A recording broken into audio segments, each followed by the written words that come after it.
CBS News has learned Israeli officials are furious over the leak of a Signal group chat discussing military strikes on Houthi targets in Yemen.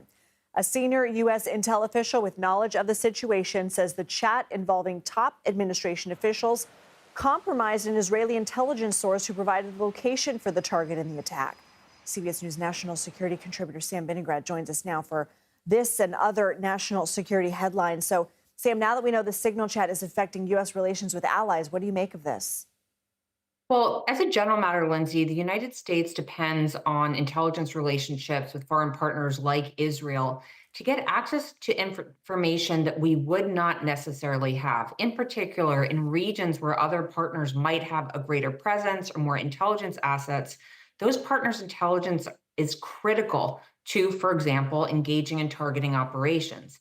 The fact that Israeli intelligence may have become public as part of this Signal chat could really damage ongoing intelligence cooperation between not the United States and Israel, as well as between the United States and other intelligence partners who now have reason to think that the US may be callous with sensitive intelligence. All of our intelligence partners are very focused on safeguarding their own sources and methods. And this whole incident, I fear, could have a chilling effect on intelligence sharing because of the callousness with which the National Security Advisor and the Secretary of Defense treated sensitive information that it turns out may not have even been ours. So those are the reverberations among our foreign allies. Let's talk reverberations domestically. The New York Times spoke to a dozen Air Force and Navy fighter pilots who said going forward, they can no longer be certain the Pentagon is focused on their safety when they strap into cockpits, and that the inadvertent invitation to the journalist, as well as Secretary Hegseth's insistence he did nothing wrong by disclosing military plans in the chat, upend decades of military doctrine about operational security. Your reaction? Well, let's just keep in mind why information is deemed classified or sensitive in the first place. It's because its unauthorized disclosure could cause harm to U.S. national security. That is exactly why operational security plans, in my experience, are solely discussed and communicated about on classified or sensitive platforms in very specific communications channels and even very specific rooms. The fact that this information was out there in an encrypted but not classified communications channel means that a range of bad actors could have gotten information about U.S. troop locations, U.S. military assets, and more before these strikes occurred. That could have put U.S. service members directly in harm's way. And because Secretary of Defense Hegseth is failing to acknowledge that this is a misstep, I do think it's sending a message within the Pentagon that he does not consider operational security requirements in the same way that his predecessors did. So at that point, that is likely the reason that U.S. service members are concerned about their own safety and operational security going forward.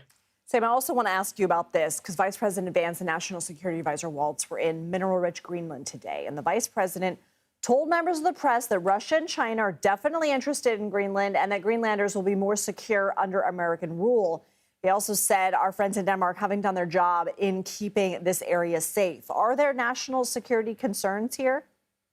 Well, there are, but just legally speaking, it's not really up to the vice president as to whether the people of Greenland would or would not be better off under U.S. sovereignty or some sort of U.S. partnership with the United States.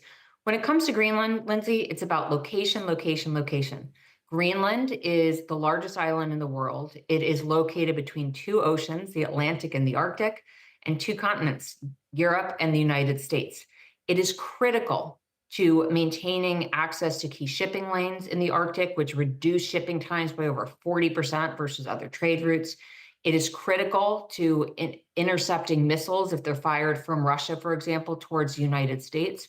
And overall, it is certainly location-wise at a key point when it comes to trying to push back against China and Russia trying to gain dominance over the Arctic region. But all of that considered, Denmark has control over Greenland. It's a self-governing territory of Denmark. And if Greenland was ever to get independence, it would have to vote in a referendum. The Danish parliament would have to approve that. And so it's not just as easy as assessing that Greenland would be good for U.S. national security and taking some kind of action in that regard. Greenland is key from a geopolitical perspective, but again, it is a self-governing territory of Denmark. Sam Vinograd, thank you. Thanks.